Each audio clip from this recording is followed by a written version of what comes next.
Disney live-action remakes are not really much of a novelty anymore, are they? While nerds like me always saw through the creatively bankrupt facade of these movies, it seems that with the live-action Moana, general audiences are starting to reject them as well. Let's take a look at why some films just don't work in live action, and why it took people so long to finally get it. Chapter 1. Suspension of disbelief. So I'm going to begin this discussion with the chicken. Now let me ask you a question. Let's say the original animated Moana and the original design of Hey Hey the chicken never existed, and a live-action film with a similar premise was created from the ground up. Do you think that film would go out of its way to CGI something that looks like this? Like, Hey Hey looks great in animation, but in live action, it doesn't really translate. The same goes for Tamatoa. The reason this looks like trash is because it is taking a character created from the ground up to be presented through animation and putting it in an environment that does not support its character design. Had the animated movie never existed, Tamatoa would have been a completely different kind of monster, or the plot point that Tamatoa is necessary for would have been achieved through some other means. But because the filmmakers are forced to work within the bounds of the source material, we get this.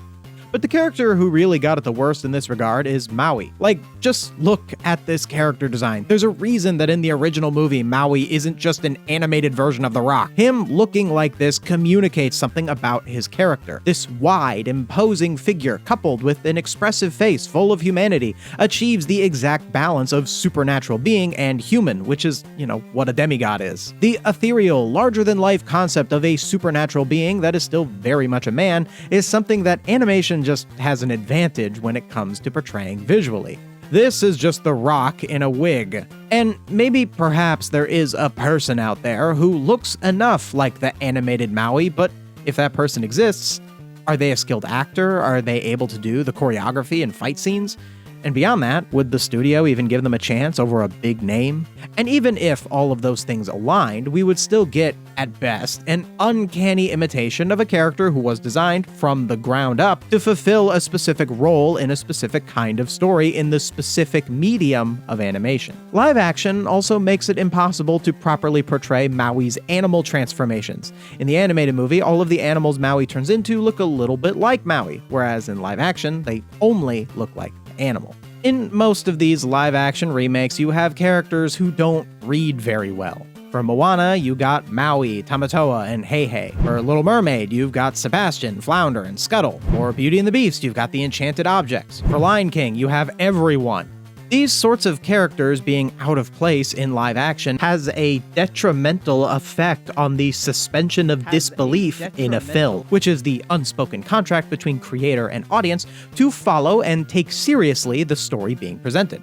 Certain mediums and certain subsets of those mediums have different criteria for what would violate the contract and make it difficult for the audience to believe your story. Animation is one of the most laissez-faire ways to tell a story in terms of what kind of events and what sorts of characters you can portray. Second only to books and campfire stories, which you can pretty much do anything. Live theater is somewhere more in the middle, which is why some animated Disney movies like Beauty and the Beast and Lion King translate properly to the stage. But on the most extreme end of the spectrum, in terms of a standard for realism, you have live action films. The higher definition of cameras and the normalization of CGI being able to visualize just about anything has shifted audience expectations into needing a more literal portrayal in live-action film. And this is what causes these uncanny valley moments that plague not only live-action Moana, but every other adaptation like it. Chapter 2. Translation of musical numbers. Another thing that is affected by the relationship between narrative medium and suspension of disbelief are musical numbers. Now, musical numbers can be present in live-action films and still read to the audience, but there are certain disadvantages in live action that one has to be aware of in order to make the musical numbers work. In order to demonstrate this, I am going to discuss two musical numbers from the Moana live-action remake, one that was translated poorly and another that actually surprised me. The first one I want to talk about is perhaps the weakest translation of the whole film, and it's Where You Are. The way that this musical number works is that it details Moana's father explaining the intricacies of living life on the island of Motunui and enforcing the rule against sailing away from the island. The number communicates the opposing perspectives of two groups, Moana herself against her father and the islanders. The ensemble, reinforcing the father's rules with their backup vocals, shows how difficult it will be for Moana to subvert the rules of her society, since the island majority seems to agree with her father's ideological perspective. In the original animated movie, the first shot of the song shows an even frame of 5 men rhythmically working in a field, accompanied by the opening beat of the song. This sets the audience's expectation on how this musical number is going to go. We're going to see lots of people doing the labor and rituals of the island, but it's also a musical number, so they do it rhythmically. To compare it to the live action, which, by the way, I don't have footage of all the stuff I'm about to talk about in the live action because as of the time of recording, this movie just came out, so if it wasn't in the trailer, I don't have it to show you. But anyway, the beginning of the live action opens on a couple different shots of certain labors and rituals of the people of Motunui, but instead of the people moving rhythmically, like in the animated film, the live action shows people moving normally, but cuts the shots rhythmically. This sure communicates that it's a musical number, but it doesn't as much involve the participation of the characters on screen. Then, in the animated film, a few more shots in rhythmic time are seen before the father sings the first line of the song. And as he sings, make way, he does a bit of choreography, and when he goes into the second line, other backup dancers join him. In live action, the father himself does not dance. Instead, he sings, and 5 backup dancers who aren't even centered in the shot start dancing. This completely misses the mark on the suspension of disbelief that musical numbers require. You see, the thing about dancing is that in most situations, people don't just dance randomly. And the point of dance in a musical is to further convey the emotional feeling of the song. But in order to accomplish that, you have to get the audience to accept that the dancing is happening. The way the original animated movie does this succeeds. A little bit of rhythmic movement, the focus character starts dancing, background characters start dancing with him.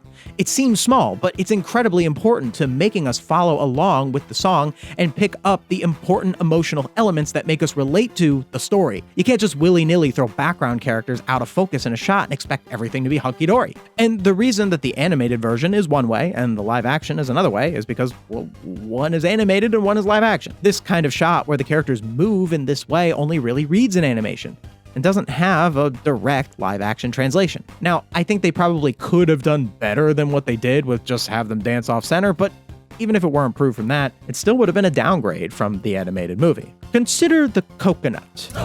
No, seriously. This shot after Moana's father says, "Consider the coconut," is so impactful in regards to what this song is trying to say about the story. The father asks a question about the coconut, and all of these other Motunui Islanders appear with big smiles and say, "The what?" which is contrasted against Moana and Pua with not-so-happy faces, reinforcing again the conflict between the two groups. The father then goes on to explain how the coconut provides all these different uses, making the argument that because of the existence of something like a coconut, they do not ever need to leave the island. In the live action, this line of "the what" is just the kid who plays young Moana saying "the what?" with no other people in the shot, completely losing that moment. They then go on to explain the same things about the coconut, but because Moana herself isn't framed as being in disagreement, it just becomes an explanation about how coconuts work, rather than a reinforcement of Moana and her father's ideological debate. So let's talk about the grandma's verse. So Moana's grandmother is the only one on the island who agrees with her perspective that the people of Motunui should be seafaring voyagers, and her verse in the song is meant to give Moana, and by extension the audience, a bit of hope that her perspective is the correct one. This is accomplished in both the animated and live-action films, but in the animated film, while the grandmother sings her verse, we see Moana grow up into the age she spends most of the movie as. The live-action filmmakers rightly understood that a shot like this would not read in live-action, so they instead cut away and showed a bunch of trees grow really quickly, like time was passing, and then they cut to the grown-up Moana.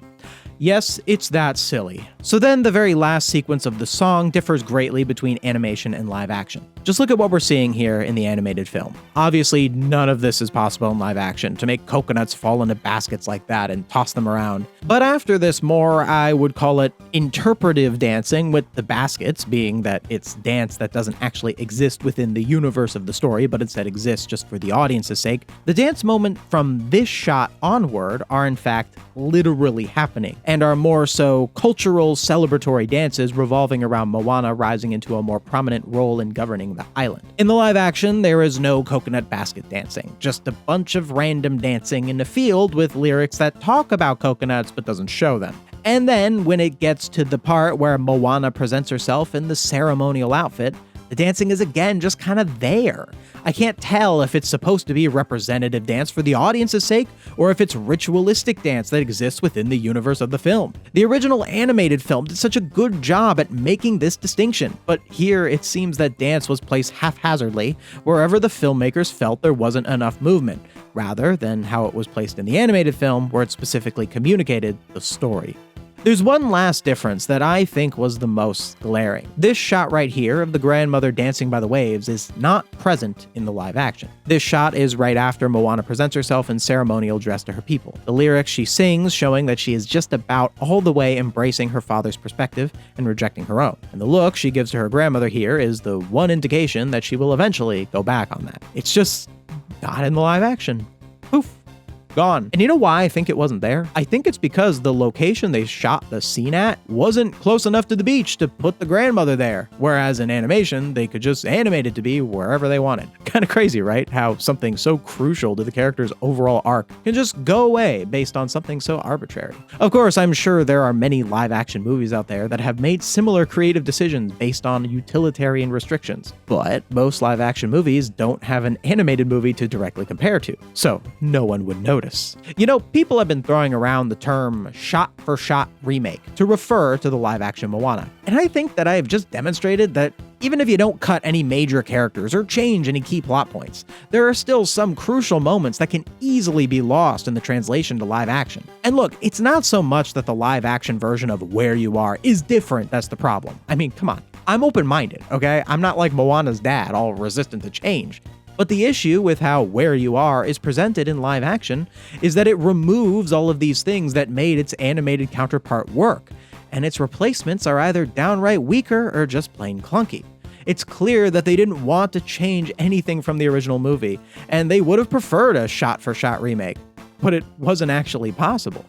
And this is what we were left with. Alright, let's talk about You're Welcome. Let's begin with the way that animated Maui moves as compared to live action Maui. So if you look at the animated song, the way that Maui moves flows with the beat of the song, with the imposing size of the character contrasting to his jovial movements. Moana, the listener of the song, is more stiff, as she is the one who is supposed to be convinced by the argument that Maui is making in favor of himself. Now, Dwayne the John Roxon does some movements in the song, but it's more so specific, defined gestures, rather than animated Maui's little wobbles in between his big gestures. Animated Maui's visual language goes a long way in portraying a bubbly, likable character in Maui, which is important for two main reasons.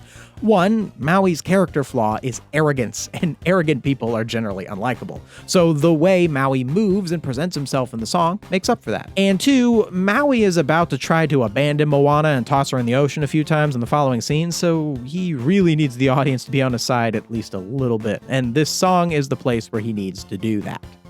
There's also a ton of overcompensation and spectacle in the live action. Like, why is live action Maui smashing rocks while he's talking about how he pulled up the sky? Why does he have this glowing blue lasso to represent him lassoing the sun? It's too bad I don't have the shots of this to show you, but I assure you it is that ridiculous. All of these things, and more, in the animated movie are shown by Maui's magic tattoos, which not only is a much more creative way to show these things, but also communicates that Maui's tattoos depict things that he has done in his life. So from around this point on in the animated movie, there's a bit of a change in art style. Maui appears between these tapestries and shows creatures that are drawn in the same art style as his tattoos, leading into the final verse that is animated in this different style. The live action couldn't really do any of this, so it instead opts to have these moving rocks that depict a lot of the things Maui is talking about, ending with some of the colorful drawings coming to life and dancing around them. And I gotta say, I kind of liked it. Like, remember what I said earlier about how with Where You Are, the problem was that they removed stuff because of live action and didn't replace it with anything meaningful? Well, this was a meaningful replacement. Chapter 3. This is our fault. We are the reason that Disney live-action remakes happen. We, as a population, must bear responsibility for their existence. We love to sit here and blame the out-of-touch executives in boardrooms making bad decisions like this wig. And as much as I like to bash out-of-touch executives for having their heads so far down a bowl of caviar that they cannot grasp the obvious issues with the projects they greenlight, I think we really need to sit down and examine the real issue at play here. Audience expectation. Now you might be thinking, well, I am not the audience. I don't like these live action remakes. I always knew they were trash, ever since I saw my first video essay nitpicking all the things wrong with the live action Beauty and the Beast. Maybe we aren't as bad as the normies or the Disney adults, but yes, it is our fault too. The problem with live action remakes goes so much deeper than just them being bad movies or them being creatively bankrupt or a little bit of weird CGI. The problem lies in an overall unwillingness by us, the population, to properly engage with the deeper things that movies are capable of getting us to engage with. A story is not the characters you see or the songs you hear. A story is the communicating of perspectives by way of invoking an emotional response. The method by which the storyteller invokes that response, that communicates that perspective, is the medium. Books, films, animation, theater, sock puppet shows, you name it. As long as it invokes an emotional response that communicates a perspective, it's a story. We, as a culture, get too wrapped up in so many of the wrong things when it comes to what a story is. And I think chief among them is the desire for something real, when every story, just by being a story, already has something real. The perspective. And every story, no matter how real it looks, well, is not real in the sense that what you are experiencing is nothing more than a recounting of events, not events themselves. I don't know if Disney live-action remakes are actually a bad idea fundamentally. All I know is that I currently exist in a media landscape with audience expectations that do not support Disney live-action remakes that can be anything more than this. The Wizard of Oz is a really old movie. So old, in fact, that when it first premiered, audiences would rush out of the theater thinking the tornado was really coming at them. Now look, I'm not going to sit here and say that the time period in which The Wizard of Oz was made was better. It's to my understanding that 1939 was not exactly the most pleasant time to be alive, especially if you were a part of the cast and crew of The Wizard of Oz. However, I think we can learn a thing or two from how this film has stood the test of time, and how it, despite making some creative decisions a film with modern capabilities would never be able to get away with, is still able to achieve the criteria I established earlier about what a story is. No character in The Wizard of Oz, I think, proves my argument better than the Cowardly Lion, a man in a lion costume who says he's a lion, who sings about being a lion, who everyone calls a lion, who I have no trouble believing is a lion. The Wizard of Oz is able to tell a story using this character for two main reasons. One, the underlying perspective that is communicated through the character, being that courage comes from within, emotionally resonates with us through the writing, the songs, and Bert Lahr's acting performance. And two, it was before CGI was invented, so all they could do was put a guy in a costume.